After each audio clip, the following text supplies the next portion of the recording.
తండ్రి తండ్రి మీరేమి చేయుచున్నారు వీరెరుగరు గనుక వీరిని క్షమించండి.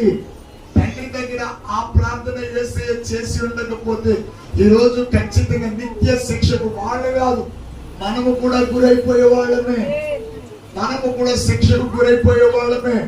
యేసు క్షమాభిక్ష పెట్టాడు గనుక క్షమింపబడ్డాం. ఆయన క్షమించుటకు సిద్ధ మనసు కలిగిన దేవుడు. ఆయన నిన్ను నన్ను క్షమించాడు గనుక ఎక్కడో దేవాలయానికి వెలుపుతుండవలసిన వాడు, దేవునికి దూరంగా ఉండవలసిన వాడు ఈ రోజు డైరెక్ట్ గా ధైర్యంగా ఆయన కృపాసనం దగ్గరికి వచ్చేస్తాం, ఆయన పరిశుద్ధ మందిరంలోకి వచ్చేస్తాం. ఆయన ఎలాగున్నాడో మనల్ని కూడా ఆయన ఎలాగూ మార్చేస్తాడు. చేతులెత్తి స్తోత్రం చెప్పండి. పాపిని ఒప్పుకుంటే చాలు, పాపమును క్షమిస్తాడు. అయ్యా నా అతిక్రమములను నేను దాచిపెట్టును, వాటిని ఒప్పుకుంటున్నాను, నన్ను కనికరించు ప్రభువా అని చెబితే ఏ దుఃఖం? దైవ చిత్తానుసారమైన దుఃఖం, శరీర సంబంధమైన దుఃఖం మరణం, ప్రకృతి సంబంధమైన ఏడుపులు దెబ్బలు, కనుక ఇది మరణానికి దారి తీస్తుంది.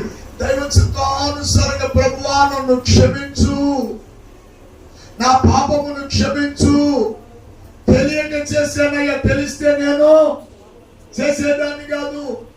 అప్పుడు వాళ్ళు ఆ రీతిగా కొట్టారు. ఈ రోజుకి నేను నమ్మక నిన్ను శిక్షిస్తున్నానయ్యా, ఇంకా నేను నిన్ను మరణానికి అప్పగిస్తున్నాను ప్రభు అని చెప్పి ఎవరు మనసారా ఆ దైవాన్ని చిత్తానుసారంగా దుఃఖపడతారో అది రక్షణార్థమైన, చేతులెత్తి స్తోత్రం చెప్పండి, రక్షణార్థమైన మారు మనస్సునిచ్చునుగాక. మారు మనస్సు వినండి, నాకు చూడండి, మారు మనస్సు అక్కరలేని, మీరు చెప్పాలి, మారు మనస్సు అక్కరలేని 99 మంది నీతిమంతుల కంటే మారు మనస్సు పొందు ఒక్క పాపి ఈరోజు